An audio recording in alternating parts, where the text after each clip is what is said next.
আজকে যে টপিকটা আমরা দেখব সেটা হলো sentence completion and summary completion. দুইটা বিষয়, দুইটা আলাদা আলাদা লেকচার ছিল, কোয়াইট সিমিলার। সামারি কমপ্লিশনটা একটু টাফ সেন্টেন্স কমপ্লিশনের চেয়ে।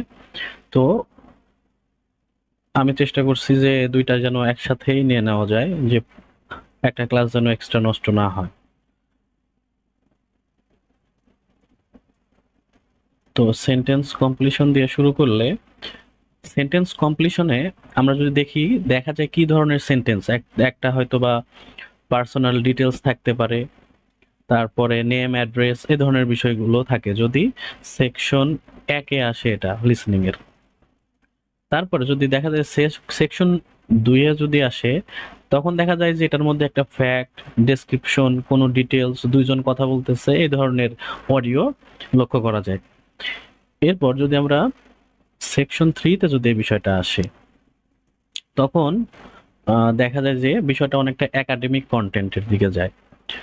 ওখানে স্পিকার থাকে একজনই, কিন্তু বিষয়গুলো অনেক প্যারাফ্রেজিং করা হয়, যেখানে বোঝা একটু কষ্ট হয়ে দাঁড়ায় আর কি, যদি সেকশন থ্রিতে আসে। তো সেন্টেন্স কমপ্লিশনটা সেকশন, সেকেন্ড সেকশন এবং থার্ড সেকশনে বেশি আসে, ফোর্থ সেকশনে ততটা দেখা যায় না, কারণ ফোর্থ সেকশনে সবচেয়ে বেশি দেখা যায় হলো সামারি কমপ্লিশন।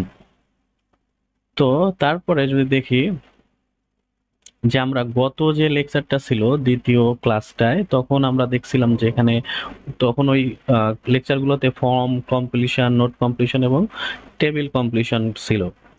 আর আজকে আমরা দেখতেছি হলো সেন্টেন্স কমপ্লিশন। তো বিষয়গুলো কিছুটা অনেকটা একই রকম, এজন্য একটা এখানে টেবিল দেওয়া হয়েছে যেন এটা ভালো করে বোঝা যায় যে কোনটায় কি ধরনের কন্টেন্ট থাকে।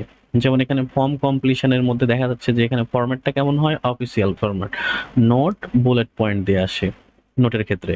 আর টেবিলের ক্ষেত্রে গ্রিড, রোজ এই ধরনের বিষয়গুলো থাকে, যে টেবিলের কলামস, রোজ এগুলো থাকে। আমরা যেমন বলছি যে আগে প্রতিটা কলামের হেডিংস কি কি আছে দেখে নেওয়া, কলাম যখন দেখব। তো এরকম। আর এখানে তো সেন্টেন্স কমপ্লিশনের ক্ষেত্রে ফুল সেন্টেন্সটা থাকে। তো এভাবে প্রতিটা আহ, প্রতিটা টাইপসে কি কি কিভাবে আসে সেটা এই টেবিলের মধ্যে সুন্দর করে একটা কম্পারিজন দেয়া হয়েছে, যেন একবার দেখে নিলে বিষয়টা ক্লিয়ার হয়। তারপরে আমরা যদি সেন্টেন্স কমপ্লিশনের অ্যাডভান্টেজ গুলো দেখি, তাহলে আমরা ফর্ম কমপ্লিশনের ক্ষেত্রে, তারপর টেবিল কমপ্লিশনের ক্ষেত্রে, নোট কমপ্লিশনের ক্ষেত্রে আমরা কিছু ফ্ল দেখছি, বা কোনো একটু একটু সমস্যা ছিল, বিশেষ করে নোট কমপ্লিশনের ক্ষেত্রে, যেখানে সেন্টেন্সগুলো অনেক সময় দেখা গেছে যে প্রপার সেন্টেন্স নাই। কিন্তু এই সেন্টেন্স কমপ্লিশনের ক্ষেত্রে একটা প্রপার সেন্টেন্স থাকে, সেন্টেন্স দেখে বোঝা যায় যে এখানে সিঙ্গুলার হবে না প্লুরাল হবে, বা নাউন হবে না প্রোনাউন হবে, কোন ধরনের ওয়ার্ডটা বসবে সেটা বোঝা যায়। যদি আমি একদম রিয়েল ক্যামব্রিজে যাই, তাহলে সেখানে দেখবেন যে রিয়েল ক্যামব্রিজের এই যেটা ক্যামব্রিজ 11-11 একাডেমিক লিসনিং টেস্ট 2, এটার দেখেন এই যে ফার্স্ট পার্ট মানে পার্ট ওয়ানে এখানে আছে সেন্টেন্স কমপ্লিশন গুলো এখানে দেয়া আছে। তো এখানে দেখেন একটা প্রপার সেন্টেন্স দেয়া আছে, currently staying in a dash during the week. তো এখানে একটা আমরা বুঝতে পারি স্টেইং ইনে একটা প্লেস, একটা জায়গার নাম, অথবা একটা কোনো এরকম বোঝাচ্ছে যেখানে একটা কিছু বসবে এরকম। তো এভাবে প্রপার একটা সেন্টেন্স থাকে সেন্টেন্স কমপ্লিশনের ক্ষেত্রে, সেটাই বলছে যে এটা হলো অ্যাডভান্টেজ। তো এটা দেখলেও আপনারা একটু ক্লিয়ার হবেন যে সেন্টেন্স কমপ্লিশনের মধ্যে কিভাবে থাকে, কিভাবে এই টাইপস থেকে একটু অ্যাডভান্টেজ অ্যাড করে আর একটু ভালো মানে স্কোরিং করা যায়। তারপরে যদি দেখি যে সেন্টেন্স কমপ্লিশনের ক্ষেত্রে আমরা 6টা স্টেপ ফলো করব, বা মাথায় রাখবো যে এই স্টেপগুলো দিয়ে আমরা এই সেন্টেন্স কমপ্লিশনটা সলভ করব। তো এখানে সেন্টেন্স কমপ্লিশনের ক্ষেত্রে যদি দেখি, প্রথমে আমরা দেখব যে একদম রিয়েল ক্যামব্রিজে যাই, যে কোনো টাইপসই হোক, সেটা হোক টেবিল কমপ্লিশন, সেটা হোক ফর্ম কমপ্লিশন, সেটা হোক নোট কমপ্লিশন, এনিথিং। আমরা প্রথমে খেয়াল করব এখানে কন্ডিশনটা কি দেয়া আছে, one word, and or a number, এখানে দেয়া আছে কি সেটা আগে খেয়াল করব। কারণ এই কন্ডিশনই যদি ভুল করি তাহলে ভিতরে অবশ্যই ভুল হবে। আমরা হয়তো কোথাও একটা ওয়ার্ড বসাই দিব অথবা দুইটা ওয়ার্ড বসাই দিব অথবা কনফিউশনে পড়ে যাবো যে একটা ওয়ার্ড বসবে না দুইটা বসবে, যদি এই বিষয় কন্ডিশনটা আমরা খেয়ালে না রাখি। সো কন্ডিশনটা আগে দরকার হয়, যেভাবে মার্ক করে নিলাম যে কন্ডিশনটা যেন সবসময় চোখের উপরে থাকে। তারপরে আমরা যদি দেখি স্ট্র্যাটেজি কি, read all sentences top to bottom, underline is blank. যে সময়টা দিবে, একটা অডিওতে আপনাকে সময় দেওয়া হয় 30 সেকেন্ডস, ওই সময়ের মধ্যে যে যতটুকু পর্যন্ত দেখতে বলা হয়েছে, কারণ প্রতিটা সেকশনে আপনাকে বলা হবে হয় 1 থেকে 6 পর্যন্ত দেখেন বা 1 থেকে 4 পর্যন্ত প্রশ্নগুলো দেখেন, তখন আপনার করতে হবে কি এই সেন্টেন্সগুলো পুরো পড়ে নিতে হবে, ওর মধ্যে একটু পরিচয় করে নিতে হবে। পরিচয় করে নিলে হবে কি যে কোথায় কি বসবে এটা আপনার একটা প্রিডিক্ট করতে পারবেন যে এখানে কি ধরনের ওয়ার্ড বসতে পারে। যেমন যেখানে এক লাইন পরে আমরা বুঝলাম যে এখানে currently staying in a place, এখানে একটা প্লেস হবে ডিউরিং দ্য উইক, সে একটা উইকে একটা জায়গায় সে ছিল। দেন যদি দেখেন যে পোস্টাল অ্যাড্রেস, এখানে পোস্টাল অ্যাড্রেসের এখানে একটা তার অ্যাড্রেসের কোন একটা কিছু বসবে। সো এভাবে যদি 4 পর্যন্ত দেখতে বলে ওরকম একটু দেখে নেবেন যে কত দূর পর্যন্ত দেখতে বলছে। তারপরে এখানে বলছে যে কনটেক্সটটা বোঝা, যে কনটেক্সটটা কি, যে ওই যে ফুল একটা সেন্টেন্স দিচ্ছে, সেন্টেন্সের অবশ্যই একটা মিনিং আছে, কনটেক্সটটা বুঝবেন যে এখানে আসলে বলছে কি। দেন অডিওর দিকে খেয়াল রাখা যে সেন্টেন্স কমপ্লিশনের ক্ষেত্রেও কি হয়, এই অডিওটা এই প্রথমে আমাকে অডিওতে এই ফার্স্টের অ্যান্সারটাই দিবে, তারপরে দিবে সেকেন্ডের অ্যান্সার, মানে একটা অর্ডার মেনটেন করবে, তারপরে থার্ড, তারপরে ফোর্থ, এভাবে একটা অর্ডার মেনটেন করে যাবে। কখনোই 1 থেকে 3 বা 3-এর পরে 5 এভাবে জাম্প করবে না। তো একটা অর্ডার মেনটেন করবে, এই বিষয়টা আমাদের মাথায় রাখতে হবে। বাই এনি চান্স যদি আমাদের একটা গ্যাপ বা সেন্টেন্স ধরতে অসুবিধা হয় তাহলে আমরা ওইটা নিয়ে মাথা ঘামাবো না। আমাদের মধ্যে কি হয় যে আমরা একটা অডিও চলতেছে, হয়তো আমার এই 2 নাম্বার গ্যাপটা ছুটে গেল, এখানে একটা হয়তো বা নাম্বার বলছে একটা ছুটে গেছে, আমি ওইটাই মাথার মধ্যে নিয়ে আসি, কিন্তু দেখা যাচ্ছে ওটা দেখতে গিয়ে আমার থার্ডটাও ছুটে যায়। তো এই ভুলটা করা যাবে না। যদি কোনো কনফিউশন হয় যেটা মনে হয় ওটা লিখে দিয়ে পরবর্তীতে অডিওর সাথে নেক্সটটায় চলে যাবেন। দেন বলতেছে কি যে write the exact word from the audio, no synonym, no rewording. তার মানে বলতেছে কি যে আপনার এখানে যে নামটা শুনবেন বা যে অডিওতে যে নাম বা যে স্পেলিংটা বলে এক্সাক্ট ওটাই লেখা। এর আগের ক্লাসে আমি বলছিলাম যে যেহেতু এটা ব্রিটিশ, অস্ট্রেলিয়ান বিভিন্ন ওদের কালচার থেকে আসা, এখানে আমরা অনেক কিছুর সাথেই অপরিচিত থাকতে পারি, বিশেষ করে নাম, প্লেস এগুলোর সাথে, এবং ওদের স্পেলিংগুলোও কিছুটা বিদঘুটে হয়। তো এজন্য যাই শুনবো সেটাই যেন লিখি। আমরা বাংলায় যেরকম কমফোর্টেবল কিছু কিছু বিষয় নিয়ে মনে হইতে পারে যে এরকম না হয় এরকম হইলে ভালো হইতো, না এটা মনে করা যাবে না, ওরা যেটা বলছে ওটাই ফাইনাল।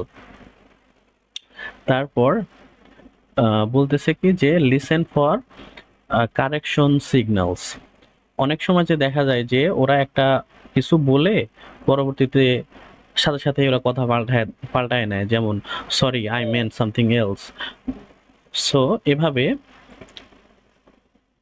আমাদেরও ওরা কোনো সেন্টেন্স যদি এরকম কারেক্ট করে সেটার দিকে খেয়াল রাখা যে ওই সেন্টেন্সটা আমি যেটা ধরলাম ওর পরে আর কিছু বললো কিনা।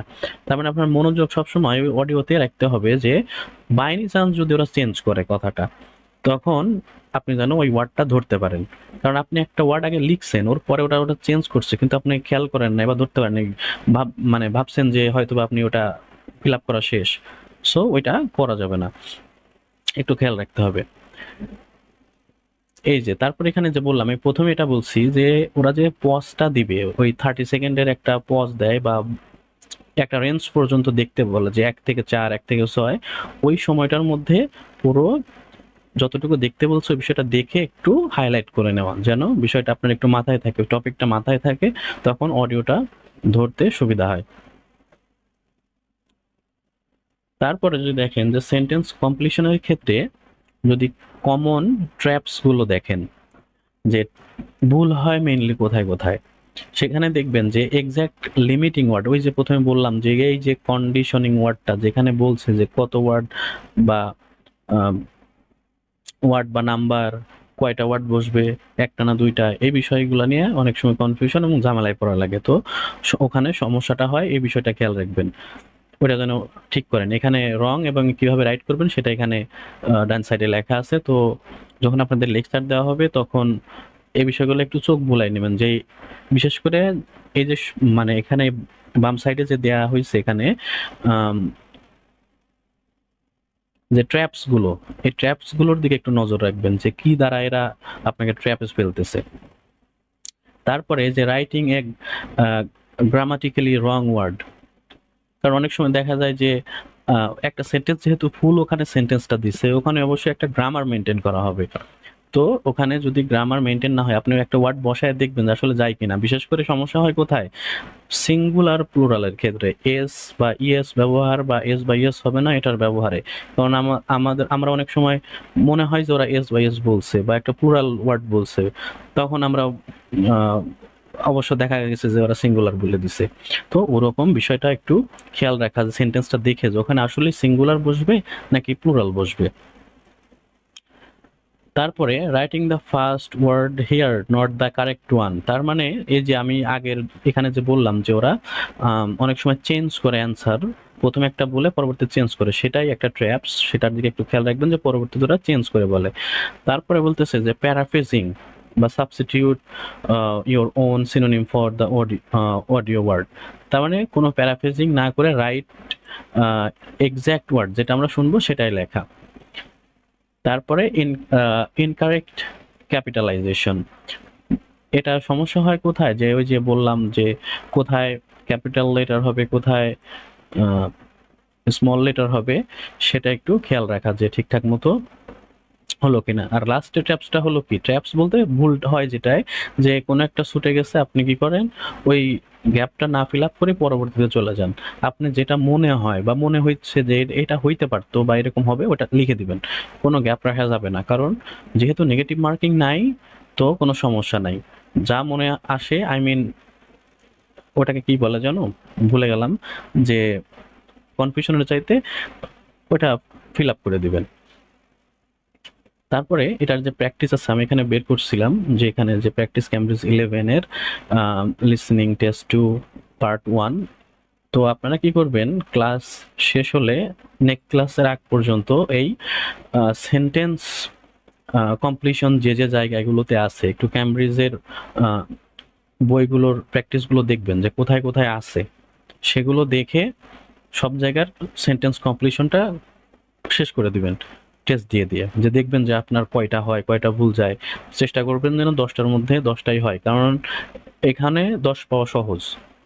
কারণ এর পরবর্তীতে যেগুলো আছে, যেমন ম্যাপ লেভেলিং, দেন এমসিকিউ, এইসব জিনিসগুলোতে মার্কস অনেক দেখা যায় যে ক্যারি করা একটু টাফ হয়ে যায়। তো এখানে মার্ক বেশি তুলে ফেললে আপনার ব্যান্ড স্কোরটা আগানোর চান্স বেশি থাকে।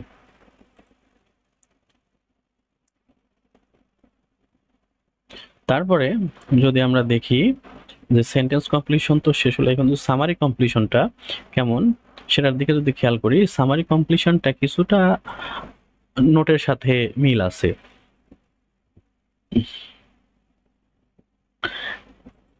এজন্য এই একটা টেবিল দেওয়া হয়েছে, আপনারা একটু দেখে নেবেন এটা, যে মানে এটা ওইভাবে মুখস্থ করা না, জাস্ট একটু দেখে রাখবেন যে কোথায় কেমন কি বসে, একটু জানার জন্য। এটা অতটা মানে আপনার যে মুখস্থ করতে হবে ওরকম বিষয়টা না, জানার জন্য শুধু যে কেমন কেমন হয় আর কি, যে নোট কমপ্লিশনে সামারি কমপ্লিশনে কিছুটা সিমিলারিটিস আছে, ওজন্য অ্যাড করা। তো এই সামারি কমপ্লিশনে অনেকে ভালো করে, দেখা যায় যে হয় কি এমসিকিউ এর চাইতে আপনার সামারি কমপ্লিশনটাতে মার্কস বেশি আসে। এখানে যে ওদের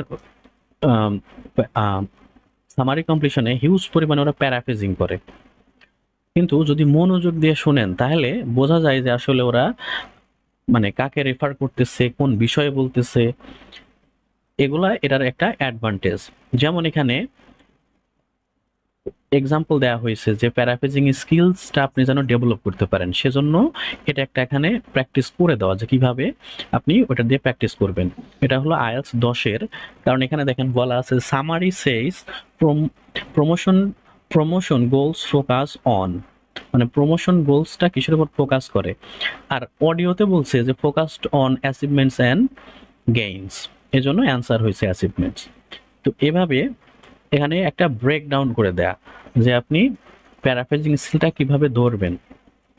তো এখানে এই 10-এর এইটা দেখার পরে আপনি নিজে নিজে চেষ্টা করবেন, আর কোথায় কোথায় স্পেশালি মনে হয় ম্যাক্সিমাম লিসেনিং এর পার্ট 4-এ এই সামারি কমপ্লিশনটা আছে। তো ওইটা নিজে নিজে প্র্যাকটিস করবেন যে এখানে কিভাবে সামারিতে কি বলছে, অডিওতে কি বলছে। যদি বুঝতে অসুবিধা হয় তাহলে যে অডিও স্ক্রিপ্ট আছে সেই অডিও স্ক্রিপ্টটা দেখবেন, একটু চেষ্টা করে যে অডিও স্ক্রিপ্টটাও পড়ার, যদি কোনো সমস্যা হয় এটার সাথে আর একটা বুঝতে।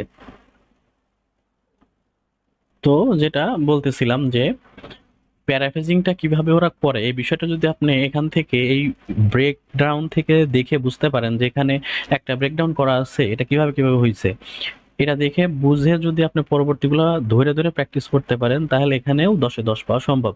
হয়তো বা খুব বেশি হলে একটা বা দুইটা কাটা যাবে।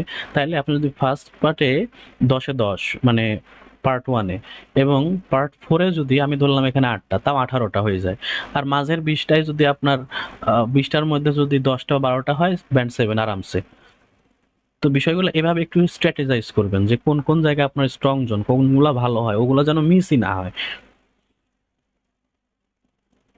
তারপরে সামারি কমপ্লিশনের যে স্ট্র্যাটেজিটা আছে, তো স্ট্র্যাটেজিটা হলো এরকম যে সময়টা আপনাকে দিবে, ওই সময়ের মধ্যে এই যে এখানে 10-এর ওইটা যে বললাম, এই যে সামারি কমপ্লিশন এখানে, না না এটা না, এটাই ওকে। এখানে এই যে কন্ডিশনিংটা আগে খেয়াল রাখা, যে এখানে কন্ডিশনিংটা কি বলছে, তারপরে ওরা যে সময়টা দিবে সময়ের মধ্যেই চেষ্টা করবেন। এখানে ওরা লাস্ট পার্টে আপনার এই 10টাই পড়ে নিতে হবে। এখানে তো এক লাইন এক লাইন করে আছে, কিন্তু আম, অনেক সময় একটু বড় সেন্টেন্স থাকে, এখানে একটু কম ছোট ছোট সেন্টেন্স আছে, যেটা ইউজুয়ালি থাকে না। তো চেষ্টা করবেন যতদূর পড়ে নেওয়া যায়, কারণ আমিও নিজেও পরীক্ষা দিচ্ছি, আসলে সম্ভব হয় না একদম 10টা পড়ে নেওয়ার। আমি তো পারি নাই, সম্ভব অনেকের হয়, আমার হয়েছিল না। এই জন্য আমি বললাম আমার হয়তো বা দেখা গেছে যে এক থেকে হয়তো বা আমি খুব বেশি হলে 5টা 6টা পড়ে নিতে পারছি। তো চেষ্টা করবেন যতদূর পড়ে নেওয়া যায়, কারণ পড়ে নিলে ওইটা আপনার ধরতে সুবিধা হয়। তারপরে ওই যে বললাম কন্ডিশন আগে দেখে নেয়া, তারপরে যে সময়টা দিছে সময়ের মধ্যে টপিকটার বিষয়ে একটা ধারণা নিয়ে নেওয়া। তারপরে বলতেছে যে এখানে ব্ল্যাঙ্কগুলোকে একটু হাইলাইট করে নেওয়া, যে আম, কোথায় কি বসতে পারে সেটা যেন বোঝা যায়। কারণ এখানেও দেখা যায় যে একটা সিকোয়েন্স মেনটেন করে, একের পরে 2, 2-এর পরে 3, 3-এর পরে 4, কোনো জাম্প করে না। সো এখানেও আপনার ওইটা মাথায় রাখতে হবে যে হয়তো বা 35-এর পরে মানে 35-এর পরে 36-ই আসবে। তো ওই সিকোয়েন্সটা খেয়াল রাখা, যে এরপরে এটা দেন বলতেছে যে এখানে প্রিডিকশনটা কাজে লাগাইতে হবে, যেখানে কি বসতে পারে। এই যে এখানে যদি আমরা এটা পড়ি, চাইল্ড কেয়ার ইনফরমেশন, এখানে বলছে ডেজ এনরোল ফর, মানে কোন কোন দিনের জন্য সে এনরোল করছে, মানডে অ্যান্ড হয়তো বা অন্য কোনো ডেট। সো এখানে আমরা কিন্তু প্রেডিক্ট করতে পারতেছি যে এখানে কি বসবে। তার দেন বলতেছে এখানে স্টার্ট টাইম, স্টার্ট টাইম এখানে একটা সময় অবশ্যই। তো এরকম প্রেডিক্ট করে নেওয়া যেখানে কি বসবে, তার কারণ ওই টাইমটা যখন বলবে আপনি সাথে সাথে ওইটা ধরে ফেলতে পারবেন যে এখানে এটা বললো। তো ওইটা প্রেডিক্ট করে নেওয়া। তো এখানে প্রথম এটা কি, যে কন্ডিশন দেখা, তারপর যে সময়টা আপনাকে দিবে সেই সময়ের মধ্যে আপনি যতদূর পর্যন্ত সম্ভব পড়ে টপিকটা বোঝার চেষ্টা করা, কারণ এখানে প্যারাফ্রেজিং হবে হিউজ পরিমাণ এবং অতিরিক্ত অনেক কথা থাকবে যেগুলো আপনাকে ডিস্ট্র্যাক্ট করার জন্য মূলত ব্যবহার করা। তো এজন্য যতদূর বুঝে নেওয়া যায় বুঝে নেওয়ার চেষ্টা করতে হবে, দেন প্রেডিকশনটা কাজে লাগাইতে হবে। দেন এখানে use section headings as landmark while listening. এখানে এটা বললো যে প্রতিটা বিষয় দেখেন হেডিং দেওয়া আছে, যেখানে চাইল্ড ইনফরমেশন, এখানে চাইল্ড ইনফরমেশন নিয়েই কথা বলবে। ওরা কথা বলবে এমন ভাবে যে একটা গল্পর মতো বলতেছে, একজন একজন, মানে এখানে স্পিকার একজনই থাকে কিন্তু বিষয়টা বলে গল্পের মতো। দেখা যায় যে আপনার এখানে দেওয়া আছে লাইন বাই লাইন, কিন্তু ওরা একটা গল্পের মতো বলে গেল, ওর মধ্য থেকে আপনাকে একটা ওয়ার্ড ধরে নিতে হবে। তো আপনি যখন এই হেডিংটা দেখে নেবেন তখন কোন বিষয় নিয়ে কথা হচ্ছে এটা বোঝা ইজি হয়। এই জন্য বলতেছে যে হেডিংস গুলোও একটু হাইলাইট করে রাখা যেন আপনার বুঝতে সুবিধা হয়। তারপরে বলতেছে যেখানে লিসেন ফর প্যারাফ্রেজ সিগন্যালস, ওই যে প্যারাফ্রেজ সিগন্যাল যে আমরা সেন্টেন্স কমপ্লিশন আগে দেখলাম যে কোনো ওয়ার্ড বলে ওরা যদি পরবর্তীতে সেটা আবার ঠিক করে, সেই বিষয়টা দিকে খেয়াল রাখা যায়। প্রথমে একটা বললো, পরবর্তীতে ওটা আবার কারেক্ট করলো কিনা। দেন এই যে রাইট ওয়ান ওয়ার্ড অনলি বা section four summer, maximum time ওরা এখানে বলতেছে যে এখানে এক ওয়ার্ডই বেশি হয়, কিন্তু আমরা এখানে দেখতেছি যে এটাই যেমন বলছে যেখানে এক ওয়ার্ড বেশি হলেও এখানে যে একটা হয়তো বা ইউনিক বা ব্যতিক্রম আছে যে এখানে একটা ওয়ার্ড একটা নাম্বার বসতে পারে, মানে এখানে দুইটা মানে একটা নাম্বার একটা ওয়ার্ডও বসতে পারে, আবার একটা ওয়ার্ড একটা নাম্বারও বসতে পারে, বিষয়টা এরকম। তো বিষয়টাকে দেখে নেওয়া যে এখানে বসবেটা কি। দেন যে বলছে যে একটা যদি ব্ল্যাঙ্ক মিস করেন ওইটা নিয়ে বসে না থেকে অডিওর সাথে সাথে পরবর্তীতে চলে যাওয়া, পরবর্তীতে চলে না গেলে আপনি আগেরটা মিস করবেন পরেরটা মিস করবেন, এই জন্য চলে যাওয়াই উত্তম। আর এখানে কি হয় এই সেকশন ফোরে অডিওটা একটু কুইকলি চলে, ওরা একটু দ্রুত বলে, এজন্য আপনার শোনার প্র্যাকটিসটা বাড়াইতে হবে। শোনার প্র্যাকটিস বাড়াইলে আপনি ওরা যতই জোরে বলুক আপনি ধরতে পারবেন। এজন্য চেষ্টা করবেন যে আপনি লিসেনিংটা একটু ভালো করে শোনার প্র্যাকটিসটা করেন, যেন ওদের কথাগুলা কিভাবে কোন ওয়ার্ড বলে এগুলো একটু ধরা যায়। তারপরে সামারি কমপ্লিশনের ট্র্যাপস গুলো, যে কমন ট্র্যাপস এবং কিভাবে সেটা ঠিক করবেন, এই টেবিলটা যদি দেখেন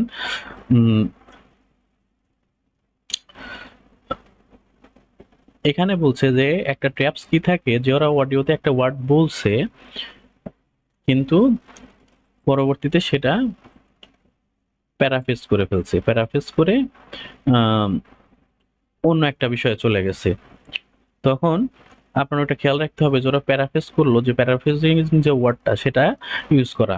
কোনো সময় যেটা আই মিন যেটা চেঞ্জ করে বলছে ওইটা চেঞ্জ করলো কিনা এই বিষয়টার যেন খেয়াল রাখা।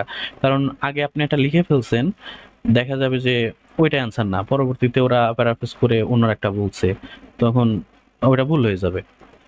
তারপরে অনেক সময় যে বললাম যে এটা অনেক একটু দ্রুত চলে অডিওটা এই পার্ট করে এসে, তো ওই জন্য অনেক সময় আপনি খুঁজে পাবেন না যে এখন কথা বলতেছে কোনটা নিয়ে। কারণ অনেক সময় দেখা যায় যে ওরা এত ইরিলেভেন্ট কথা ওখানে বলে যে মানে কোন গ্যাপসের কথাবার্তা বলতেছে সেটাই ধরা কঠিন হয়ে যায়। এই জন্য বলতেছে কি করতে হবে, before audio number every blank. অনেক সময় যে এখানে কি নাম্বার দেওয়া আছে, হ্যাঁ এখানে নাম্বার দেয়া আছে কিন্তু অনেক সময় নাম্বার নাও দেওয়া থাকতে পারে। তো এজন্য প্রতিটা এরকম হাইলাইট করে নেওয়া, যদি নাম্বার না দেওয়া থাকে নাম্বারিং করে নেওয়া যে এটা 1 2 মানে সিকোয়েন্সটা বানায় নেওয়া। তো সম্ভবত নাম্বার দেয়া থাকে, না দেয়া থাকলে বানাই নেবেন সাথে সাথে, ওই যখন যে টাইমটা দিবে টাইমের মধ্যে বানাই নেবেন। হাইলাইট করার অপশন থাকে, হাইলাইট করা যায়, নোট লেখা যায়, তো হাইলাইট করে নেবেন যেন সুবিধা হয় যে এটার পরে এটা বুঝতে। তারপরে যে কন্ডিশনটা দেখা যায় ওখানে, কন্ডিশনটা কি বলছে, এক ওয়ার্ড না দুই ওয়ার্ড নাকি one word or a number or one word and a number. তারপরে ট্র্যাপসটা এখানে পার্শ্ববর্তী কোনো সেন্টেন্সের জন্য যেন আপনি আপনার যেটা ফোকাস রাখছেন সেটা মিস না করেন। কারণ এখানে দেখা যায় যে একটা হেডিংস এর আন্ডারে কতগুলো সেন্টেন্স থাকে, দেখবেন যে এই 37টার আপনি ফোকাস রাখছেন, এই পার্শ্ববর্তী সেন্টেন্স এগুলোর আপনাকে যেন 37টা পূরণ করা থেকে ডিস্ট্র্যাক্ট না করতে পারে, এটা খেয়াল রাখতে হবে। তারপর এই যে ক্যাপিটালাইজেশন ইনকারেক্টলি, যে কোথায় ক্যাপিটাল কোথায় কোথায় ক্যাপিটাল লেটার কোথায় স্মল লেটার হবে সেই বিষয়টার খেয়াল রাখা। এখানে দেওয়া আছে if the word is named factor or proper adjective, situational factor, capitalize it or lowercase otherwise. তো এই বিষয়গুলো একটু খেয়াল রাখা। আরেকটা বলছে ট্র্যাপসটা কি ভুল হয় যে কোথায় কনটেক্সটটা যদি আপনি না বোঝেন, যে এখানে যদি দেখেন এখানে একটা অবশ্যই এই বিষয়ে একটা কনটেক্সট, একটা বিষয় নিয়ে তারা কথা বলতেছে, একদম এখান থেকে যে শুরু হয়েছে অবশ্যই একটা বিষয় নিয়ে কথা বলতেছে। এখন এই বিষয়টার কনটেক্সট কি সেটা আপনাকে যখন ওই সময়টা দিবে, সময়ের মধ্যে যেন আপনি বুঝে যতদূর সম্ভব কনটেক্সটটা বুঝে নেন, তাহলে আপনার জন্য ইজি হবে অ্যান্সার করা। আর অবশ্যই এটা খেয়াল রাখবেন যেন আপনার কোনো শূন্যস্থান খালি রেখে না আসেন। যদি একটু কনফিউশন থাকে, যে ওয়ার্ডটা মনে থাকে সেটাই দিয়ে আসবেন, এটা হলো মেইন কথা। দেন এই বিষয়টা প্র্যাকটিস করবেন আপনারা হলো ক্যামব্রিজ আইএলস এর 10 পার্ট 4 এ লিসেনিং টেস্ট 3 এখান থেকে প্র্যাকটিস করবেন। এছাড়াও আরও যে ক্যামব্রিজের বইগুলো আছে সেখান থেকে আপনারা এই সামারি কমপ্লিশনটা ভালো মতো প্র্যাকটিস করবেন। তো এই ছিল আজকের sentence completion and summary completion. এখন প্রয়োগিক দিক হলো আপনার ওপর, আপনি যত ভালো করে এটা প্র্যাকটিস করবেন, শোনার প্র্যাকটিস করবেন, ইংলিশের মধ্যে থাকবেন, তত আপনার জন্য সুবিধা, আপনি তত ভালো শাইন করবেন আই থিঙ্ক। আর ওদের ল্যাঙ্গুয়েজটা তত সুন্দর মতো ধরতে পারবেন যে ওরা কি বলতেছে। কারণ আপনি যখন পার্ট পড়ে যাবেন তখন অবশ্যই অডিওটা একটু দ্রুত চলবে, আপনাকে তখন বুঝতে অসুবিধা হইতে পারে, অথবা একটা বিষয় নিয়ে আলোচনা করতেছে সেটাও বুঝতে অসুবিধা হতে পারে। এজন্য অনেক বেশি শোনার প্র্যাকটিস করতে হবে যেন ওদের আলোচনা বা কথা কিভাবে কি ঘোরায়, কোনো আর্গুমেন্ট দেয় কিভাবে, এই বিষয়গুলো একটু ক্লিয়ার থাকেন।